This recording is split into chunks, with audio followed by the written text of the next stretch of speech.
Hey guys, this is Hell Hades. This is another Raid Shadow Legends video. Guys, doing a bit of a fun one. The Fusion's just dropped. I thought we'd do a 10 best things that Raid have done since I've been playing the game, and also the 10 worst things we've seen them do since I've been playing the game.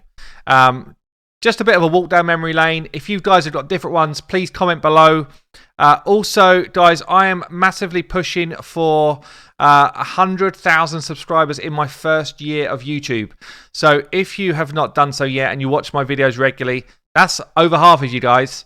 Come on and hit the subscribe button. Subscribe button, please hit it if you haven't done it already, and I will be eternally grateful. So let's get into this then. The 10 best. We're going to start with the best. We're going to move on to the worst. So my number one best thing that they did, Battle Pass Season 1. If you guys were not around for Battle Pass Season 1, everyone's like, where is the Battle Pass in this game? It came out once, and basically you had a free-to-play option where you got a ton of cool rewards and champions and avatars.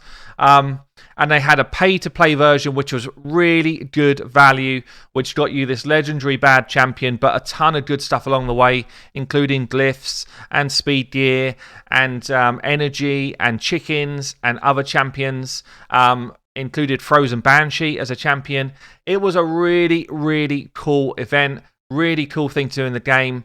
And they only did it once. They must have made a ton of money out of it as well. Maybe not as much money as just selling this stuff straight out. But it was really cool. There were daily challenges, weekly challenges to get yourself involved with, which kind of just were just fun. It was like, look at this, just see if we can do this challenge for today.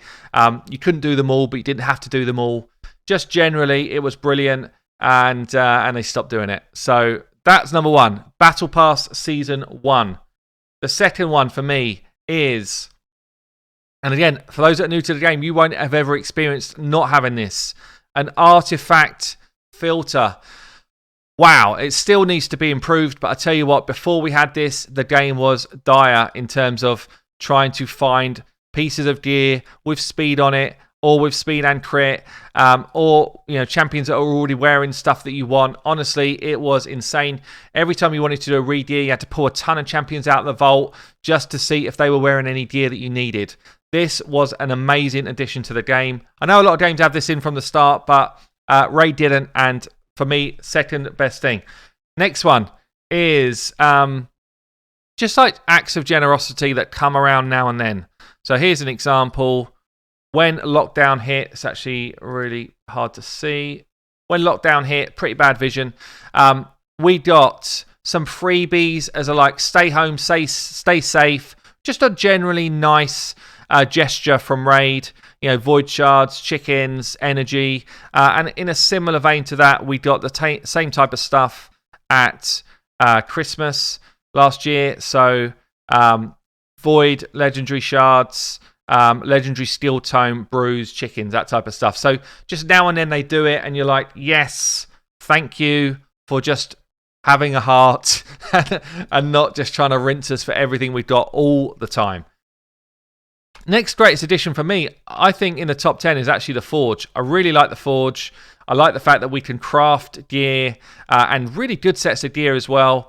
And the pay to win part of this is kind of whether you want to do it or not. You definitely don't have to do it, but just the fact that you can go in there and craft potentially legendary pieces or epic pieces, or if not, you can just make yourself a bit of silver. I like it. I think good addition to the game, and yeah, really, really nice piece of the game.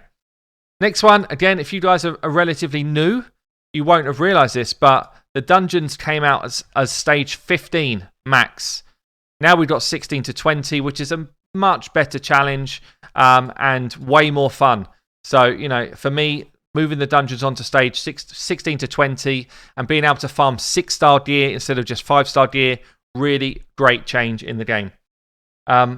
Next one, again, a lot of you guys that are newer to the game would not be aware of this, but the clan boss having infinite health so that everyone in your clan can get top chests. Didn't used to work that way. For a long time, you had to tell your clanmates to stop hitting the clan boss because you're doing too much damage. You'd lose clan members because they weren't getting max rewards from their keys. and it was just a bit of a farce. And then again, around Clan Boss, they didn't used to refund keys if you crashed out of the game, which just a simple fix, but a really, really strong fix in the game. Next one for me is actually one of the fusions. I can't show you actually. Razin. They put Razin in as a permanent fusion. Razin.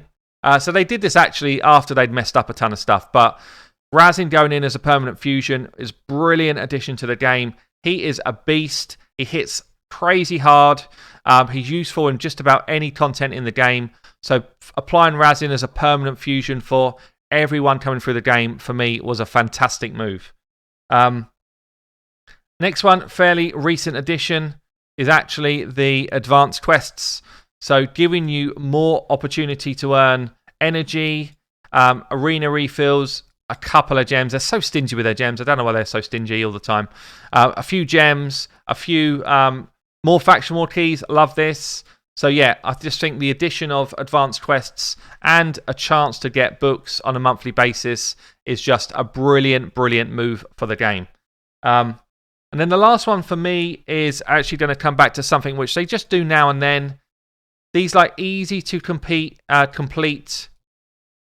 quest lines or champion training events. Every now and again, they'll just do like here's some free rewards.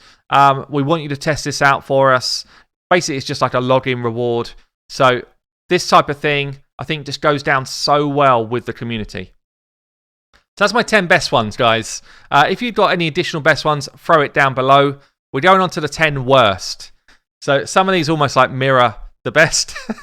So the 10 worst. We're going to start off with Battle Pass Season 2. So it never came. We don't know why it never came. We saw a bunch of the champions. I'll ping the video above where I talk about champions and the kind of structure of Battle Pass Season 2. It was leaked. We didn't get it in the end because Battle Pass Season 1 broke too many people's games, apparently. But yeah, Battle Pass Season 2, it's a massive thing of contention. Every other game I play like this, and every other game I play pretty much in the world, has got Battle Passes every month.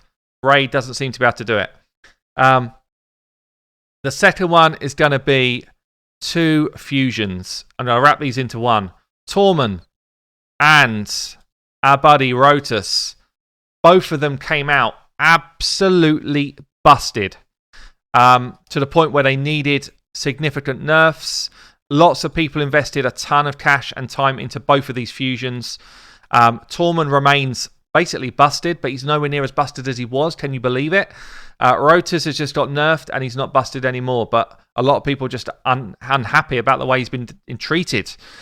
So yeah, just getting champions right on first release, and they're 2 examples of fusions which were awful. The next one is going to be Extreme Fusions. I'm going to class this as an Extreme Fusion for the one we just had launched. We've had others. Foley was another example. Brackus was another example, where you had to farm every single champion, ascend them all, farm the next set, send them all to get your fusion in a limited time frame. It's exhausting to do, and there's kind of no let up. If you have a couple of days off, that's it. You're out of the running. So for me, Extreme Fusions are just a pain. Like, why do we keep hold of all of these epics and rares in our vault if we're not going to ever, or if we're not going to need them for fusions, basically? There's no other kind of like dupe system in the game, so there's literally no other reason to have them. Next one is so I'm going to use Verdi's thumbnail from a while ago here. Raid Maintenance Legends. Seems like every time Raid release a patch, they struggle hard to not then go into lockdown on maintenance. The recent patch was no different. So yeah, just getting a grip of their game, understanding that new patches means more server usage and that type of stuff, just like in the bad bucket. Next one, this one will probably be still on fresh in a lot of minds, but for those again that are new to the game, you might not have heard of this, but Dracogate. So we had a content creator called Cartman, basically was the first person to ever complete Faction Wars, and Behind the scenes, apparently, he was asked what would be your like favorite prize for completing Faction Wars, and he said Dracomorph. Now, there was this times 10 chance to pull Dracos going on at the same time.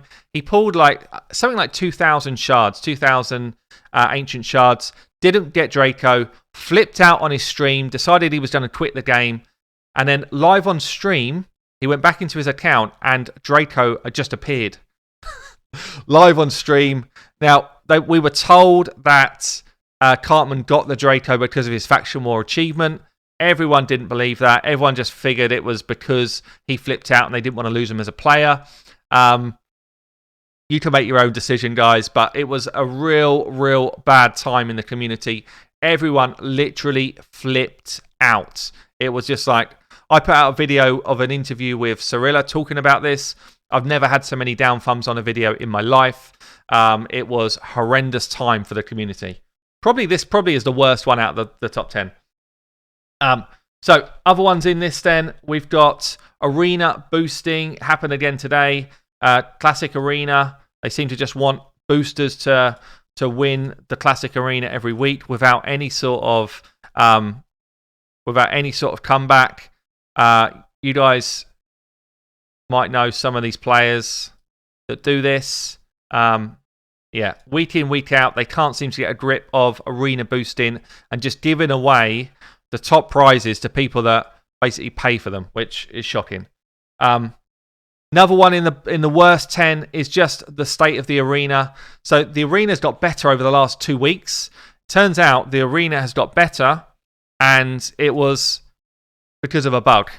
So we literally got a message on the official Raid Shadow Legends page here, basically saying, hope you're doing great.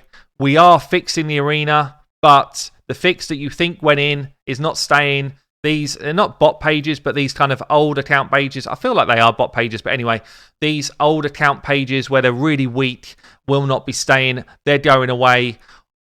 You heard it here first, guys. Get your attacks in. If you're trying to get your Arbiter, do it now. Those pages will not be here for long. So we'll probably be back to a state of an arena where people cannot progress. So last two then. So two more. First one is going to be, I'm sure you guys were expecting this one. Just generally pack pricing, but speed packs in particular. This is one of the more reasonable ones that comes out. We've seen ones with like £55 tags for one set of gear recently. You can buy 5 sets of those. Absolutely insane pricing for 6 items in the game. Ridiculous. And they've been pushing these out like every 2 days. So just insane pricing. Definitely one of the worst things in the game. And then the last one for me is just like broken AIs. Broken AIs where you've got champions like Madame that should just be coming in and sweeping out. Is she going to do it? She's probably going to do it perfectly now. She should be sweeping out her A3 like this every single time so you can actually win your fights. But instead, the majority of the time she does an A2. If there's like one shield buff on the enemy team, she'll run in and she'll do an A2 instead. There's tons of examples of this AI stuff just kind of going wrong. Here you go. So we completely wasted all of our stuff because she did the wrong AI. And there's tons of examples of it. We feed them back. Literally, as content creators, we feed them back every single day, new ones. And we might get one fix a month or something. Anyway, guys, let me know your worst. Did I miss any for you, which were definitely in that kind of worst category? Hope you enjoyed the video, guys. I'll catch you later.